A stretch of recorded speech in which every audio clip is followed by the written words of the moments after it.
Nunca se apartará de tu boca este libro de la ley, sino que de día y de noche meditarás en él. Los pastores Luis y Viviana Cruz presentan Un Momento con la Palabra. Y hoy vamos a responder a la propuesta que nos ha hecho el Señor Dios Todopoderoso de por qué rescatamos a la familia. Amén. Vamos a dejar que el Señor nos hable, nos bendiga y nos dé en verdad la oportunidad de defender a nuestra familia. Y en la palabra de Dios, allí en el libro de Romanos capítulo 9, vamos a escuchar unas voces del Señor que nos permitan entender por qué usted y yo rescatamos a la familia. En el primer servicio compartimos por qué nos llamamos valerosos al extremo, por qué Dios nos considera valerosos al extremo. Y en este servicio vamos a hablar de por qué rescatamos a la familia, por qué la reunión de las 10 de la mañana es una reunión familiar, por qué nosotros fuimos puestos para defender a la familia, para rescatar a la familia. Y hay unas voces que retumban en nuestro espíritu que antes de que te sientes yo voy a preguntarte si en tu espíritu también retumban. La primera de ellas es Romanos capítulo 9. El escritor a los Romanos, el apóstol Pablo, en el corazón teológico de toda la Biblia, que es el libro de Romanos, donde Romanos se parte en dos, donde Romanos nos empieza a dar la vida práctica del creyente, el apóstol Pablo hace esta pregunta. Versículo 1, léelo conmigo. ¿Verdad digo en Cristo? ¿Estás en Romanos 8? ¿En Romanos 9? En Romanos 9 dice, verdad digo en Cristo, no miento, y mi conciencia me da testimonio en el Espíritu Santo, que tengo gran tristeza y continuo dolor en mi corazón, porque deseara yo mismo ser anatema, separado de Cristo, por amor a mis hermanos, los que son mis parientes según la carne. Santo de Israel, no sé si usted puede tomar esas palabras como suyas. Voy a pedirle que coloque una cintica ahí en Romanos 9 y por un momento abra Éxodo capítulo 32. Hoy vamos a escuchar a tres personas poderosas en la palabra de Dios: al apóstol Pablo, a Moisés y a Jeremías, diciéndonos lo que sienten por su familia, para que tú le digas al Señor, yo sí siento eso. Éxodo, el segundo libro de la palabra de Dios. Al comenzar la palabra de Dios, tú comienzas la Biblia con Génesis, vas al capítulo 32 de Éxodo y el verso 31 dice esto. Ahora no está hablando Pablo, está hablando Moisés y dice: entonces volvió Moisés a Jehová y le dijo: te ruego, pues este pueblo ha cometido un gran pecado, porque se hicieron dioses de oro, que perdones ahora su pecado, y si no, ráeme ahora de tu libro que has escrito. Ese es Moisés. Ahora coloque una cintica allí. Hoy vamos a estar llenos de cinticas en Éxodo. Y abra su Biblia en Jeremías. Jeremías es la mitad de la palabra de Dios. Al pasar los salmos, te encuentras con Isaías, uno de los grandes profetas del Señor, y el segundo en orden de tamaño del libro. No, recuerda que frente al andén del Señor todos somos iguales, pero son libros bastante grandes y profetas hermosos. Y Jeremías dice esto, versículo 19, dice así. Jeremías capítulo 4 versículo 19. Mis entrañas, me duelen las fibras de mi corazón se agita dentro de mí, no callaré, porque sonido de trompeta has oído, alma mía, y pregón de guerra. Entonces quise cerrar con Jeremías, y antes de que podamos meditar en esto, Pablo dijo: vive Dios y mi conciencia me da testimonio que preferiría yo perderme a que se pierda un hijo, a que se pierda un hermano, a que se pierdan mis suegros, a que se pierdan mis padres, alguien a quien me unen lazos de consanguinidad. Él dijo eso. Después dijo, y yendo un poco más allá, Moisés dijo: Señor, si no fue en el conflicto del becerro de oro, y el Señor le dice: no los puedes perdonar porque buscaron otros dioses, porque acá era la segunda vez, era cuando Balaam les engañó nuevamente, y ya el Señor dijo: ahora sí no más, voy a buscarte otro pueblo. Y Moisés le dijo: bórrame a mí del libro de la vida, que me condene yo, pero que no se condenen ellos. Esto es una locura, ¿cierto? Y Jeremías va más allá. Y Jeremías se coge el estómago y dice: me duelen las entrañas, me duelen de tanto llorar, porque escucho la voz de la trompeta. Déjeme ser escatológica en esta hora. Déjeme llevar esa palabra. Ya viene el Señor. La trompeta va a sonar. El rapto es inminente. Está a las puertas. Puede ser en la fiesta de las trompetas de este año. Y mi hermano todavía no se ha convertido. Y mi hijo todavía consume droga. Y el esposo todavía es alcohólico. Y mis suegros todavía siguen en la religión popular. Y dice Jeremías: yo no puedo vivir así. Me duelen las entrañas. Ahora la pregunta que te hago hoy, porque es lo que hacemos en esta iglesia, rescatar a la familia, es: ¿tú sientes eso? ¿Así es como tú oras por tu hijo? ¿Así es como tú oras por tu hija? ¿Así es como tú has estado orando en este último año por tus padres? Porque, amada iglesia del Señor, esto es rescatar a la familia. Así que cerremos nuestros ojos y digámosle al Señor: si todavía no ha nacido en nosotros ese amor, amado Padre, si tu hijo está en fornicación, la Biblia dice que los fornicarios no heredarán el reino de los cielos. Si tu hija está en adulterio o en promiscuidad, si tu hijo está en drogadicción o en borracheras, los borrachos no heredarán el reino de los cielos. Y la Biblia dice que los mentirosos, los envidiosos, los brujos, los herejes, los que se echan con varones, los afeminados, bueno, la lista es larga. Yo solo quiero pensar en quienes no han aceptado a Cristo como Salvador. Porque el Señor dijo a Nicodemo: y esta es la condenación, que la luz vino a este mundo y las personas prefirieron las tinieblas. Si tu hijo está prefiriendo las tinieblas, hoy está en condenación. Si tu padre está prefiriendo las tinieblas, hoy está en condenación. Si tus cuñados están prefiriendo las tinieblas, hoy está en condenación. Y hasta que nosotros nos duelan las entrañas y el Espíritu Santo, las palabras de Pablo retumban en mi espíritu. Mi conciencia me da testimonio por el Espíritu Santo. Él dijo: mi conciencia me da testimonio por el Espíritu Santo de cómo oro, de que yo vivo para orar, para que mi hijo, que tiene un trastorno de bipolaridad, que tiene depresión, que tiene ataques de ansiedad, no se suicide, porque no heredaría el reino de los cielos.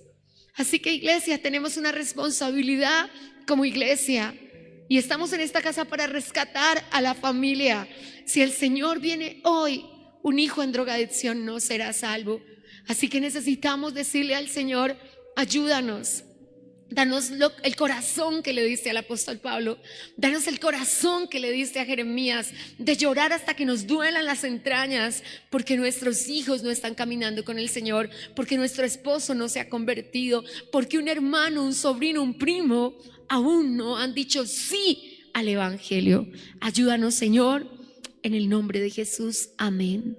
Siéntese, hermano, póngase cómodo. Y esto se llama un desafío llamado familia. Creo que es el mayor de los desafíos.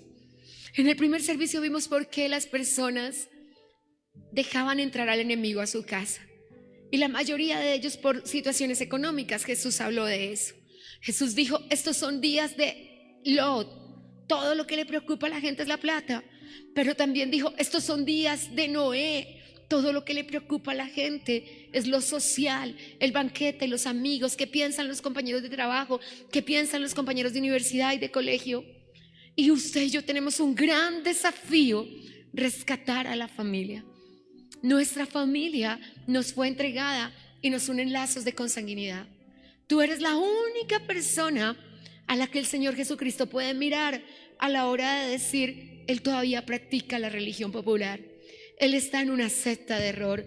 Ella aún no conoce el evangelio. Y cuando el Señor dice: ¿a quién enviaré? ¿Y quién irá? Contestan los ángeles: él tiene un primo en la iglesia de Manuel Puertas de Libertad, el papá se congrega, la tía va a la casa de Dios.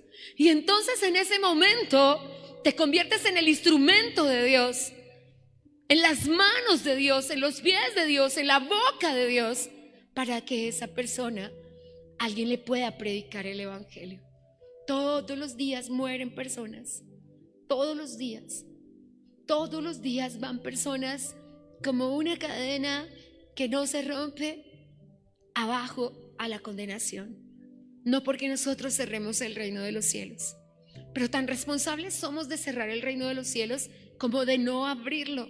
Jesús le dijo a los fariseos: ustedes se paran en la puerta y ni entran ni dejan entrar. Así que necesitamos responsabilizarnos, porque no creo, y te lo decía en el primer servicio, que una esposa pueda vivir tranquila si el que duerme a su lado, cuando ella sea tomada, él se ha dejado. No creo que como tíos, como padres, como cuñados, como abuelos, como todos los roles que nos corresponden en las diferentes familias, nosotros podamos seguir nuestra vida normal, sabiendo que si nuestro sobrino practica el homosexualismo, no heredará el reino de los cielos. Y cuando pensamos en esas cosas, que aún fuera que no lo ha participado con su cuerpo entero, pero que apenas es afeminado, pero Jesús dijo: no entrará. Así que necesitamos entender que dichos comportamientos, que tal vez alguien nos escuche y diga: fanáticos religiosos, no, usted me podría decir eso si la Biblia lo hubiera escrito yo, pero la escribió el Señor, y la escribió con letras de sangre, y pagó precio de sangre por eso. Y creo que hay madres acá que no me dejan mentir, que sus entrañas realmente les dolieron en un parto, que sus entrañas realmente, lo que denominamos este momento final del parto, cuando comienzan las contracciones, era de verdad difícil y de verdad doloroso. Y solamente que no lo hayas sentido o no lo hayas sabido te hace estar tranquilo. No espero, como le decía a la reunión del primer servicio, que digan: es que en los negocios no hay cristianismo. No espero escuchar padres que digan: ah, no, es que ya están grandes, ya se casaron, ya no son mi responsabilidad, son harina de otro costal. Pero perdóneme, mi Biblia dice con respecto a los esposos: hasta que la muerte los separe. Mi Biblia dice: ¿cuándo serás padre? ¿Cuándo se termina tu tarea? Yo veo profesores en la calle, a veces tengo la oportunidad de encontrármelos. ¿Y qué le dices a tu profe? Hola, profe, hace más de 50 años que no te da clase, pero en tu corazón es un profe. Y no necesito ver, hay personas que porque se fueron de la nación hace 10 años no ven a su mamá hace 20, porque no pueden salir de la nación donde se encuentran. Pero no puede decir: no, pues es que como ella vive en Colombia y yo aquí, ya no es mi madre. No, perdóneme, yo conozco exnovios, exesposos, pero no conozco exmadres y expadres. No los conozco, porque esa figura y ese concepto, amada iglesia del Señor, no existe. Serás el papá hasta que Cristo venga por su vida, y serás su esposa o su esposo hasta que Cristo venga por su vida. Y déjeme decirle más: no se asuste, pero si usted en la puerta del cielo le va a decir: ay, Señor, dijiste que hasta aquí, te van a decir: faltan 1000 años. Y no sé cuántos sean 1000 años en para algunos son buenas noticias, ¿cierto que sí? Para algunos son buenas noticias. Así que tenemos delante de nosotros un desafío llamado familia, un desafío llamado matrimonio, un desafío llamado paternidad, de entregarle a esas personitas, 2 o 3 o 4 o 5 que Dios te entregó en administración al reino de los cielos. Y Dios está buscando valerosos al extremo, no personas que digan: no es mi problema, ella decidió vivir en promiscuidad, no es mi problema, él decidió vivir en fornicación. No, sí es nuestro problema, porque cuando nos entregaron un bebé calvito y gordito, él no sabía hablar, él no sabía pensar, y piensa como yo pienso, porque una cosa se las enseñé y las otras se las impartí. Y nosotros enseñamos lo que sabemos, pero impartimos lo que somos. Y con eso hay que tener un cuidado gigantesco, porque hay padres que practicaron el homosexualismo y llegaron a Cristo y se convirtieron y jamás han vuelto a pecar, pero la tendencia está en sus hijos, porque no se ha cortado con ello. y la impartición está ahí. Y hubieras querido jamás haber adulterado, y hubieras querido jamás haber mentido, y hubieras querido jamás haber robado, porque cuando lo ves en tus hijos, los defectos que tú tuviste, es cuando tú dices: Dios santo, se lo impartí. No se lo enseñé, guárdeme Dios, pero se lo impartí. Lo tienen sus genes. Y la única forma, somos 30% genética, 30% herencia y 40% nosotros mismos. Así que necesitamos decirle al Señor: ayúdanos, Dios Santo. Y cuando escucho al apóstol Pablo decir, Romanos capítulo 9, verso 1, mi conciencia me da testimonio y el Espíritu Santo es mi testigo, que me duele mi familia. Me duele mi familia que todavía practica la religión popular. Bueno, me duele mi familia que practica la brujería. Me duele mi familia que practica la drogadicción.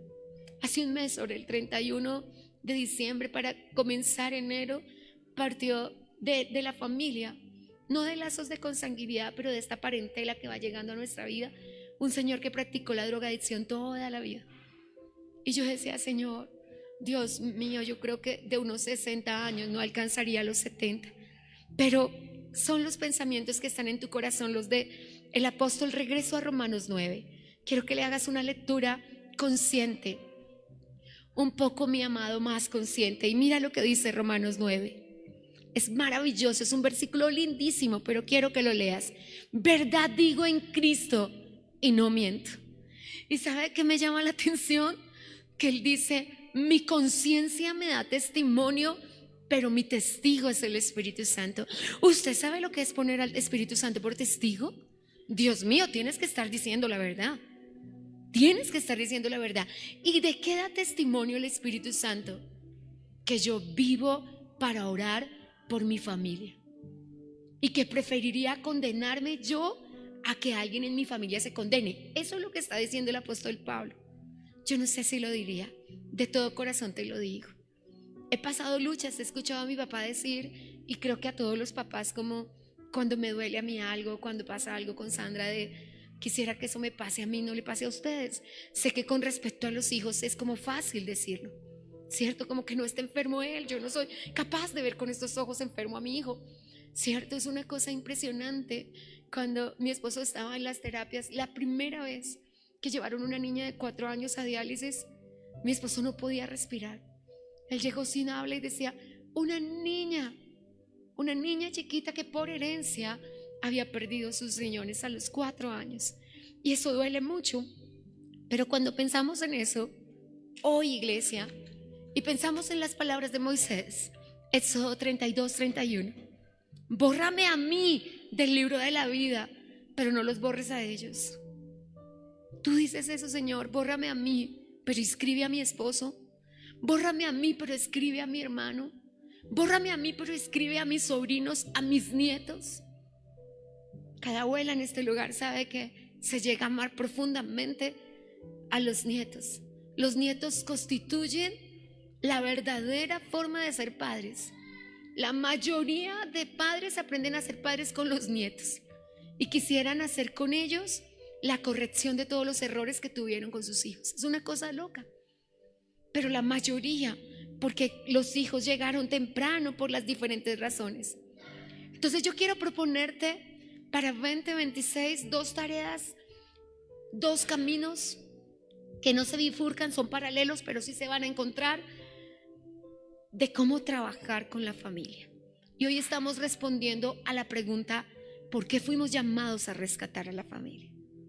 Tenemos una batalla económica, tenemos una batalla social, tenemos una batalla cultural, pero sobre todo tenemos una batalla espiritual. La batalla espiritual de nosotros ya no es contra la identidad de género. Ellos ganaron y obtuvieron una libertad. Ahora nosotros tenemos una ventana de oportunidad, porque al menos alguien en las naciones se paró y les dijo: no, un momentico, no van a operar a nuestros niños, no van a decirles que eso es mejor y no van a hacer lo que quieran con nuestros niños. Pero no sabemos si dure 1 año, si dure 2 años, si dure 3 años. Y después, por los afanes de este mundo y por los dineros, esa ventana de oportunidad se cierra. Así que necesitamos aprovechar cada minuto que Dios nos dé. Pero tenemos una batalla contra el ancestralismo en este momento. Y el Señor dijo: Jueces capítulo 5, versículo 8. Cuando las personas escojan otros dioses, la guerra llegará a la puerta. ¿Por qué tienen guerra las personas? Porque escogieron otro Dios, la economía, escogieron otro Dios, la cultura, escogieron otro Dios, los afanes de este mundo. Y por eso la guerra entra por las puertas.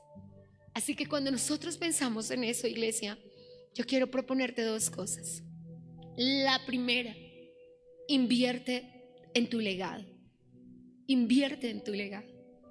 Yo jamás imaginé que la pastora Nicoska de la iglesia Benecer Honduras, que compuso todo lo que cantamos acá, cuando cantamos música fusión, ella iba a morir de cáncer. Yo jamás lo hubiera imaginado. Pero la orquesta se llama Nuestro Legado. Yo pensé que ese LP se llamaba Nuestro Legado, el primero que cantamos acá. Pero cuando ella partió, yo decía, Señor, los 2000 niños que cantan en el altar, los niños que danzan, más sus 3 hijos varones y su niña, pues realmente hay un legado para la adoración, maravilloso para América Latina. Pero pienso en eso, en que tú inviertas en un legado. Dios te entregó unos hijos, y Dios te entregó hijos espirituales, y Dios te entregó una familia, y ellos necesitan que a alguien le duelan las entrañas, como dijo Jeremías capítulo 4 versículo 19, porque alguien oró por ellos. Yo le pregunto a todos quienes han dicho, por mis hijos cruzo los océanos, todo por mis hijos, una sencilla, elemental y pequeña pregunta: ¿cuánto momento del día pasas orando por ellos? ¿Cuánto tiempo pasas de rodillas? No me digas, Señor, bendice estos alimentos. No, Señor, bendice a mis hijos, amén. No, que tú te arrodillas, sé intencional y consciente y preferentemente, porque esa es la verdadera oración, la que es intencional, la que es consciente y la que es preferente, y te arrodillas y dices, estos 15 minutos yo voy a arrebatarle a mi hijo a la drogadicción. Yo voy a pelear contra la contracultura que le está diciendo que no le obedezca a sus padres, que las parejas iguales son lo mismo y que también es amor. Y yo voy a enseñarle que no es cierto, que Dios dijo varón y hembra y no otra cosa. ¿Y cuánto tiempo al día pasamos haciendo eso? Papás, mamás. Pero vamos más allá.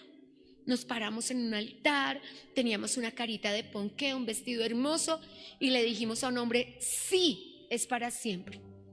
Después fuimos a la palabra y Dios nos dijo, le das bien y no mal todos los días de tu vida. ¿Cuánto tiempo pasas orando por tu esposo diariamente? Y tú, varón, por tu esposa. Así como corresponde, intencional, consciente y preferentemente. Porque hay que ser intencional. Y intencional es, el problema de mi hijo es la rebeldía. Y tú le arrancas la rebeldía y profetizas palabra de Dios en contra de la rebeldía. Porque no podemos hablar.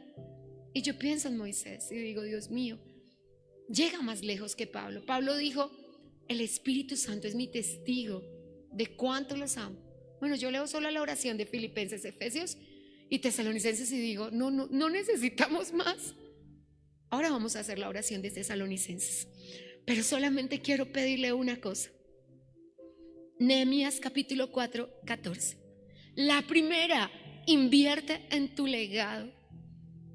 A lo que tú le dedicas tu tiempo y tu dinero, eso es lo que a ti te importa en la vida. Amén, hermano. A lo que tú le dedicas tu tiempo y tu dinero. No me digas que tú le dices a sus hijos, ustedes son lo máximo, pero estoy trabajando. No puedo llevarlos al parque, no puedo hacer esto, no puedo hacer, no tengo tiempo. No puedo ir a la iglesia con ustedes porque no tengo tiempo. No es cierto. A lo que no le dedique tiempo es porque no le importa. ¿Sabe cuál es la primera manera en que le demostramos a los demás que le amamos? Cuando les dedicamos tiempo. Cuando les dedicamos tiempo. Yo no puedo decirle, hermano, yo supe que usted estaba enfermo. Yo oré, pero yo no pude hacerle una llamada, yo no pude hacerle una visita, pero yo oré. ¿Cómo una persona me va a creer eso? No me lo puede creer, hermano, porque el amor es hechos, no solamente palabras. ¿Qué dice Nehemías 4:14? Yo voy a leer la parte B. Nehemías dice, y es hermoso. Quisiera, me colocas la segunda parte, mamita, por favor. Dice, acordaos del Señor, grande y temible, porque ¿cómo comienza la batalla? Cuando usted se acuerda del Señor. ¿Y qué es lo que se acuerda usted? Que Él murió en la cruz. ¿Qué es lo que se acuerda usted? Que Él dio la vida por nosotros, que nosotros también tenemos que dar la vida por los que queremos. Y dice, y pelea. Me encanta esta frase. Dice, y pelea por tus hermanos, pelea por tus hijos, pelea por tus hijas, pelea por tu esposa y pelea por tu casa. Mire, este es un mandato de Dios. Es el hermoso Nehemías. Y Nehemías diga, cuando el enemigo venga a atacar a su hijo y quiera quitárselo con drogadicción y quiera quitárselo con pérdida de la identidad sexual y quiera quitárselo con la contracultura, usted pelee, acuérdese del Señor. Y es la única forma de orar, cuando nos acordamos del Señor. Y la invitación que nos hace el Señor es, si el cónyuge es la persona a la que le dijimos sí hasta que la muerte nos separe, pelee por él. Y Dios no está invitando a la esposa a mechonear a otra mujer, ni a pelearle a su cónyuge. Está invitando a la esposa a las rodillas. Proverbios 31, versículo 12. Le da a ella bien y no mal todos los días de su vida. El siguiente versículo dice, el corazón de su esposo confía en ella y a ella no le va a faltar nada. ¿Sabe qué es lo que dice la Biblia? No te faltará nada si tu esposo confía en ti. Así que es necesario, amada, que te levantes y que le digas al Señor, yo quiero hacer mi parte. Un hijo es un ser que nos enseña a amar más de lo que nos amamos a nosotros mismos. Eso es un hijo. Es un ser que nos enseña a amar. Dos hijos nos enseñan a multiplicar el amor, porque dos hijos nos enseñan a amar como nadie más en la vida nos va a enseñar a amar, porque puedes ver deficiencias, puedes ver defectos, puedes ver errores y sigues amando. Fíjese que con el esposo no somos así. Nosotras y nosotros al cónyuge no le pasamos una, pero al hijo quisiéramos pasarle todas. Es un amor diferente, es un amor profundísimo, es un amor que puso el Señor en las entrañas. Por eso Jeremías 4:19 dice, me duelen mis entrañas, me duelen mis entrañas, porque escucho la trompeta de guerra. Pero usted no escucha la trompeta de guerra, usted escucha la trompeta escatológica que dice que el Señor ya viene por su iglesia, que el Señor ya viene por su iglesia. Y yo le digo, yo no quisiera estar en los zapatos de alguien que estuvo en la iglesia y tuvo la oportunidad de la salvación y no la aprovechó. Estaba en el hospital un día orando por alguien y en la misma habitación había una anciana. No me acuerdo si eran dos ancianos, te digo de corazón que no me acuerdo yo por quién estaba orando. El caso es que sentí compasión porque la gente empezó a gritar, porque la abuelita que sí estaba, que sí era anciana en la otra cama, las personas empezaron a gritar, a desesperarse, que sí se va, que ya se va. Y entonces yo me fui hacia esa persona sin habla. Cuando ya no tiene habla, cuando el espíritu se va, se pierde el habla. Y entonces cuando el espíritu salió de ella, yo le tomé la mano y le dije, si me escuchas. Hago siempre eso con las personas que están en coma o que ya no pueden hablar. Y cuando vayas a orar por alguien que está en coma, ten la certeza que te está escuchando. Ten la certeza que está en un problema más grande que lo que tú te puedas imaginar, porque él ya está viendo los dos mundos y él ya tiene una realidad del otro reino, y los demonios están ahí parados diciéndole, ya te vas conmigo. Y nosotros, usted y yo, como dijo Pablo, somos las únicas personas que podemos arrebatárselo. Y yo me acerqué y le dije, abuelita, tiene una ocasión en Dios. Dios me envió para que usted sea salva. Si me está escuchando, mueva los ojos para que oremos a Jesucristo, que usted vaya al cielo. Apriéteme la mano. Esto es lo más increíble que yo he visto en mi vida y también lo más doloroso que he visto en mi vida. Con las fuerzas que le quedaban, me quitó la mano así. Y yo decía, y cuando me quitó la mano, cerró sus ojos y expiró. Y yo dije, increíble, porque en el mismo segundo estaba en la presencia de Dios. Y Dios acababa de enviarle la salvación en bandeja, en regalo con moñito, en el último momento de su vida. Siempre pienso en eso y todavía se me paran los pelos y digo, Señor, ¿cuántos menospreciamos una salvación tan grande?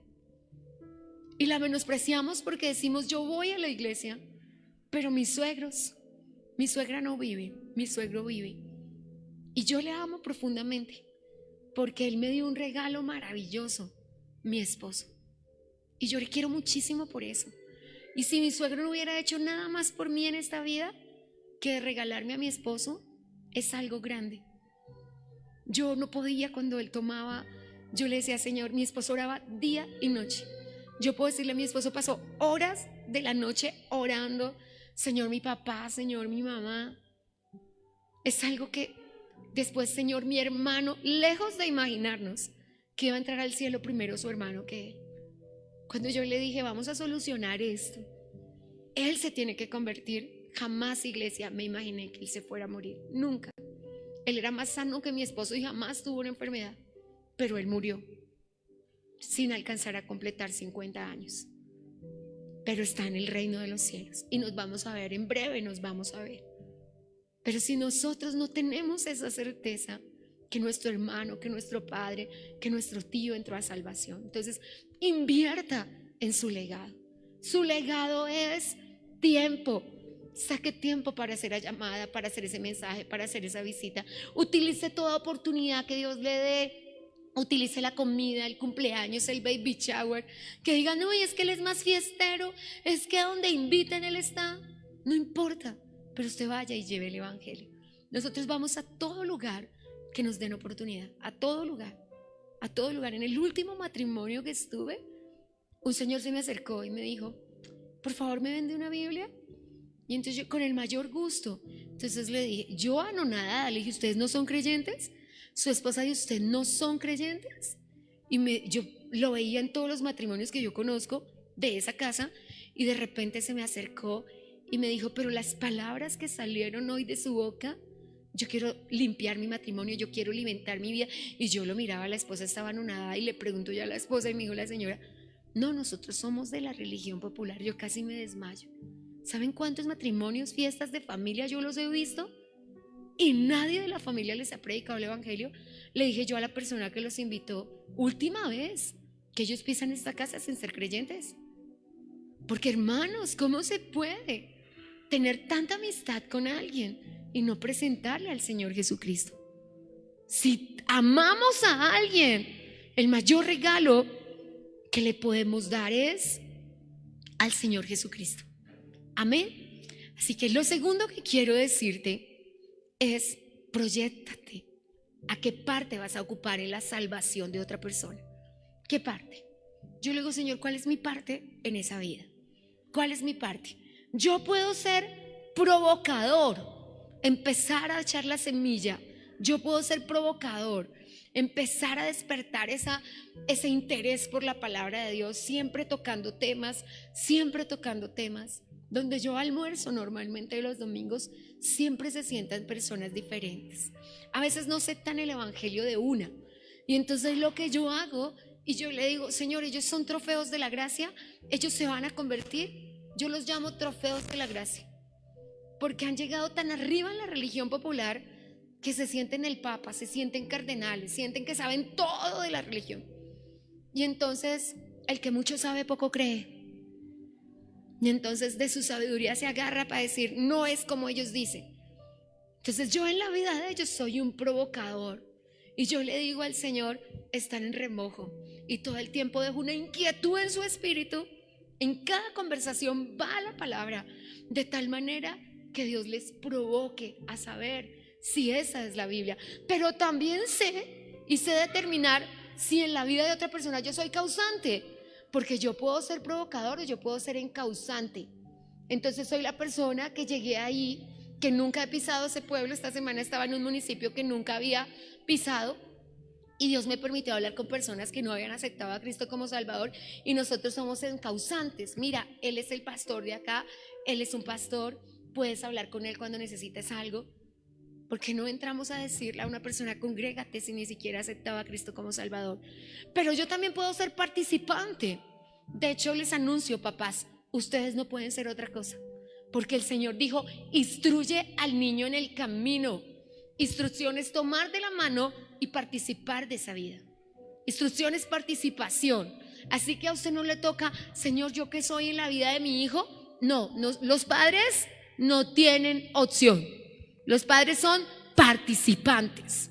A veces yo no soy participante porque a esa iglesia que prediqué no vuelvo, o a ese municipio no vuelvo jamás, pero soy encauzante. Dejé la semilla. Alguien hará que esa semilla florezca, porque uno echa la semilla, otro la echa la agüita, pero el crecimiento lo da Dios. Pero en otro caso yo soy proveedor. Cuando comencé el evangelio yo le decía a mi esposo, yo no voy a ser pastora contigo. A mí me da mucha pena. Perdóneme la displicencia, la plata que necesite para el pasaje, para comprar, para hacer, y yo soy proveedor, pero no puedo estar allí porque soy hija de pastores y sé lo que pasa en el ministerio y no es fácil. Tratar con personas no es fácil. Así que cuando yo miro cuál es mi parte, yo soy la persona que Dios puso para llevar a mi hijo al evangelio. Mi madre me trajo a mí al evangelio. Yo sé que un papá puede hacerlo. Yo soy hija, atea hasta las cachas, grosera, displicente, lo que usted quiera imaginarse. Y Dios usó a mi mamá, una mujer con 8º grado, para llevarme a mí el evangelio. Y lo que hacía era provocarme. Cada que mi mamá abría la boca soltaba un texto que yo decía, ¿la Biblia dice eso? ¿Dónde dice la Biblia eso? Pero fue llegando y fue llegando y fue llegando el deseo. Así que para invertir en tu legado tienes que identificar cuál es tu parte. Tal vez en tus suegros tú no seas el instrumento, pero puedes ser el causante. Tal vez en tus sobrinos tú no puedas ser participante porque no viven acá, pero puedes ser encauzante, puedes ser provocador, puedes ser provocador. Y yo quiero animarte hoy a invertir en tu legado. El legado necesita tiempo, dinero. Y lo segundo que quiero decirte, y quizás sea lo más importante, es tiempo de tomar las armas de guerra. Esto es una pelea y lo que se da por una vida es una batalla. Y es tiempo de tomar las armas de guerra. Si como Jael eres una ama de casa, no tienes una espada, una lanza, una jabalina, tú y yo no podemos decir eso. Todos tenemos una espada, la espada del Espíritu, que es la palabra de Dios. Pero si no tienes las armas para pelear contra las fuerzas del mal, en el momento, si no lo sabes, en el momento que se determinó la salvación de alguien, el Señor dice, ¿quién es cercano a Él? ¿Quién es cercano a Él? Pero tengo que decirle la otra parte. Los demonios también dicen, bloqueemos a esa persona que es cercana. La prima va a una iglesia cristiana, los tíos son evangélicos, los primos, y empieza el enemigo a tratar de bloquear todo lo que sea llegar hasta esa vida. Así que necesitamos dar batalla. Es tiempo de guerra. Es como lo canta José Luis, estos son días de guerra. Despierta, iglesia, estamos en guerra. Y que no estén bombardeando nuestra nación no significa que no estamos en guerra. Estamos en guerra. Estamos en guerra por la economía de las naciones, porque el enemigo necesita a todo mundo pobre para que cuando les ofrezca 3 pesos para que se marquen, acepten. Estamos en guerra contra cultura. Usted está diciendo blanco y el enemigo no está diciendo negro. El enemigo está diciendo es gris, tranquilo. Y si usted y yo no nos paramos en guerra con las uñas de hierro, con los dientes de bronce, con el cuerno de bronce, alguien en su casa va a salir herido. Alguien en su casa va a salir maltratado. Cuando yo era muy chiquita, había una cultura, contracultura, que duró mucho tiempo. La gente veía a las personas que tenían problemas de identidad sexual en la calle y salía corriendo, los miraba mal, era grosero y era displicente con ellos y utilizaba las palabras groseras y soeces que usted y yo conocemos. Pero cuando se iba a cortar el cabello decía, toca allá, porque ellos tienen buena mano. Algo diabólico, yo no sé quién se inventó esa mentira. Y a mi casa iba una persona. No le voy a decir que era una persona desagradable, no le voy a decir que era una persona grosera. de hecho cercana a la familia de mi madre, fue por muchísimos años. Y la gente puede pensar en contracultura que no pasa nada, ponerle la cabeza al diablo y no pasa nada. Yo no sé quién piensa eso, ¿cierto? Que le puede poner la cabeza al enemigo y no va a pasar nada. Sin embargo, pasaron los años y mi mamá tenía una familiar que era idéntica a ella. De hecho, no era tía nuestra ni prima nuestra, como en segundo grado de consanguinidad, pero físicamente era exacta mi madre. Y de repente un día ella se casó con una persona del mismo sexo. Me atrevo a pensar que pasaron más de 30 años entre cortarse el cabello con esas personas, compartir con esas personas, tejer con esas personas y empezar a creer que eran buena persona. No estoy diciendo, y no me malentienda, que son una mala persona, pero lo que vamos aceptando como verdadero, lo que va a pasar. Una revista de Nueva York que a veces sigo, no tengo el menor idea de inglés, pero la traduzco al español, sacó unas estadísticas en 2023 que me hicieron llorar. Los mejores empresarios, los mejores cónyuges, los mejores seres humanos, ellos, casi me desmayo, jamás gritan a su cónyuge, no voy a decir esposo o esposa. Cuando usted escucha pareja sabe de qué estamos hablando. Porque ahora cuando estás viendo una hija de Bogotá que tiene un hotel y dice, tengo que solucionar esto, porque cuando se inscribe una persona con el cónyuge, mi cónyuge, mi esposo, cuando dice mi pareja, son dos personas del mismo sexo. Difícil. Me decía, me siento traicionando a Dios, me siento haciendo cosas distintas. Yo le decía, es una empresa, pero es una empresa difícil de manejar. No puedes cerrar la puerta a nadie. Mi doctora, que amo tanto, la notaria primera, dice, tengo que casarlos si llegan, ¿qué puedo hacer? ¿Y tú y yo qué podemos hacer? Tomar medidas a tiempo y dar guerra. Ese demonio en particular espera 20 años, espera 30 años, espera 40 años para manifestarse. Es más, conozco personas que se han casado tratando de cubrir su identidad y que su familia no lo sepa, y con 3 hijos y 10 años de matrimonio dicen, no pude con esto, esto no soy yo, me voy a ir con una persona igual a mí. Así que cuando hablamos de estas cosas, no estamos hablando de algo que no conocemos o que no hemos visto. Hemos visto cómo opera, hemos visto cómo trabaja. Y invertir en nuestro legado también es dar batalla. También entender que nuestros nietos van a decir lo que dice Netflix a los 4 vientos, también es amor. Así que necesitamos que entienda que 3 cosas trabaja absolutamente toda la tecnología y todo lo que tenga que ver en este momento con la mente de los seres humanos. Necesitamos entender que tenemos una batalla contracultural. Todo lo que tú digas, el enemigo va a decir que así no es. Y el enemigo en este momento va a decir que la palabra no es. Y si tú no afirmas tus estacas, y si tú no cimientas tu fundamento, vas a empezar a decir, pero si de verdad llevan 2000 años diciendo que va a volver y no ha vuelto, ¿será que sí va a volver?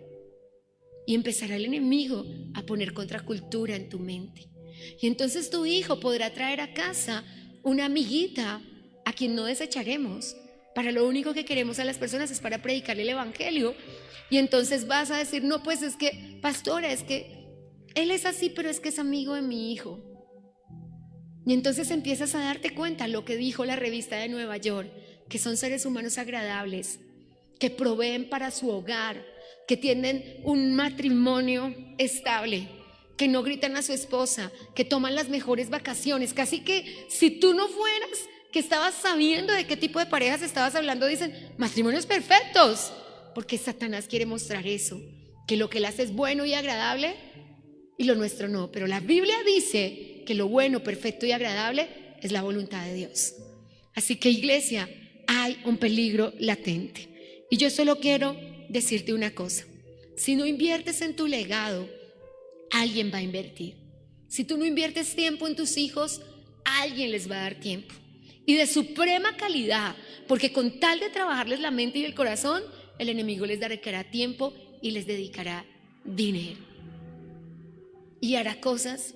El año pasado, 2 años, pasamos un tiempo muy grande de sufrimiento con mi esposo, porque vimos crecer a un niño muy lindo, que jamás tuvo amaneramiento, ni afeminamiento, ni ningún tipo de comportamiento. Nadie en la vida pensaría que él tuviera una desviación, un problema de identidad sexual. Pero su hermana me llamó un día a decirme que por favor clamara que él ese día se iba a casar en Cartagena, en un hotel muy costoso de Cartagena, con mucho dinero, con una de las personas más ricas de Cartagena, porque Satanás estaba dispuesto a darle todo el mundo con tal de quedarse con su alma. Mi esposo y yo caímos de rodillas llorando y decíamos, lo recordamos, bebé, lo recordamos corriendo por la casa de Dios donde él se congregaba en otro municipio, lo conocimos desde el vientre de su mamá. Y nosotros hemos visto eso con nuestros ojos, porque no pelean las personas por sus hijos, porque van creciendo y la mamá se levanta y dice, no es mi responsabilidad, porque los afanes de este mundo han tomado nuestro corazón. Y el Señor dice, mata a Císara, no porque él me compra las vacas, no porque él es el mejor cliente de la empresa, no porque yo no voy a pelear con él de frente, no porque. Y se queda, que en la mitad queda la familia. Así que, amada iglesia, yo quiero decirle, San Juan 10:10, quiero cerrar con esto. Sé que lo sabes de memoria, pero quiero cerrar con esto en este día. San Juan capítulo 10, versículo 10. Es de memoria que lo conoces, yo solo quiero recordártelo, porque hay solo dos caminos. Esta mañana le decía a los servidores, en la iglesia solo hay Martas o hay Marías. Tú decides quién eres. No hay más. Solo hay Martas o solo hay Marías. Pero en el reino hay dos planes y ambos se van a cumplir, solamente que tú decides cuál se cumple en tu vida. Quisiera decirte que para mí y para todos los que estamos aquí se va a cumplir el plan de Jesús. Quisiera que así fuera, pero Jesús dijo, algunos de los que están acá aceptarán ese plan, pero otros no. Así que San Juan 10:10 dice, léalo conmigo, el ladrón no vino sino para hurtar, matar y destruir. Aquí ladrón es el nombre que utiliza el apóstol Juan para Satanás. Y dice, va a decir la segunda parte, mas yo he venido para que tengan vida. Me encanta como lo dice Jesús. Por eso este año nuestra doctrina de ayuno será cómo vivir una vida abundante. Porque Jesús no vino a darnos cualquier vida, Él nos va a dar una vida abundante. Cuando comenzamos a ordenar la casa, Dios ordenó la casa. El año pasado Dios nos hizo precursores de la victoria, en el año antepasado. Y en el año pasado trabajamos todo el año en ayuno vital, cómo corregir las deficiencias que tenemos en esta vida. Este año trabajaremos en la vida abundante, porque tú decides qué plan vas a seguir. Si tú inviertes en tu legado y si tú peleas por tu legado, tú cumplirás el plan de Jesús. Tenemos en San Juan 10 dos planes. El plan de Satanás, el plan del ladrón y del enemigo, que es robar, matar y destruir. Y el plan de Jesús. La pregunta es, ¿cuál plan vas a vivir tú? ¿Cuál plan va a vivir tu casa? ¿Cuál plan van a vivir tus hijos? En cuanto a mí, yo digo como Josué, yo y mi casa serviremos a Jehová. Yo quiero la vida abundante. No puedo entrar al corazón de tu hijo y sacar el homosexualismo. Él sabe que lo tiene que rendir a Dios. No puedo entrar al corazón de tu hija y sacar la promiscuidad. Es ella quien tiene que tomar una bendición. 3 veces he tenido un sueño este año con una niña que alguien se burla de ella y cuando está tirada en el piso embarazada está gritando de dolor. No está gritando porque esté arrepentida, no está gritando porque le da pena haber quedado embarazada sin un padre. Está gritando porque todos le dijimos que eso iba a pasar y porque tomó una resolución. Recuerda, hablamos hoy en el primer servicio, puedes verlo en internet, de las resoluciones incorrectas, y tomó la resolución de abortar. La primera vez no me era visible su rostro. La segunda vez yo pensaba que era ella o era la hermana o era la prima o era alguien de su casa, pero la tercera vez yo pude ver con claridad quién era. Y cuando hemos sido advertidos, ¿cómo decimos en Colombia? El soldado advertido no se muere en la guerra. Cuando hemos sido advertidos, no permitimos que el enemigo lo haga. Así que, amada iglesia, estamos aquí para rescatar a la familia. El servicio de las 10 de la mañana tiene como propósito que aprendas a defender a tu familia, que aprendas a pelear por tu familia y que decidas qué plan se va a cumplir en tu casa. Satanás vino a matar, a robar y a destruir. Jesucristo vino a darte una vida abundante y se va a cumplir el que tú escojas. El que tú escojas. Si tú escoges la vida abundante, este año vas a saber lo que es la vida abundante. ¿Y a qué te está llamando el Señor cuando habla de vida abundante? Y la gente dice, no, es que yo no escogí a Satanás. No es un sí abierto a Satanás. Son los grises, el aceptar cosas como no puedo congregarme, no tengo tiempo para orar, hoy no alcanzo a leer la Biblia. Es que el sí a Satanás no es un Satanás, me voy contigo. No, le decimos sí. Cada vez que decimos, no, yo no me puedo madrugar a orar, tengo mucho sueño. No, yo no puedo ir a culto porque tengo que hacer tareas, tengo que hacer esta vuelta. Un solo culto en la noche y la hermana dice, no, pero es que hoy me toca planchar. Calcule. Un solo servicio de la noche y la hermana decide ese día planchar. ¿Cuánto sentido común tiene una persona que no es capaz? Pero recuerda, lo que dediques tu tiempo y tu dinero, ese es tu tesoro.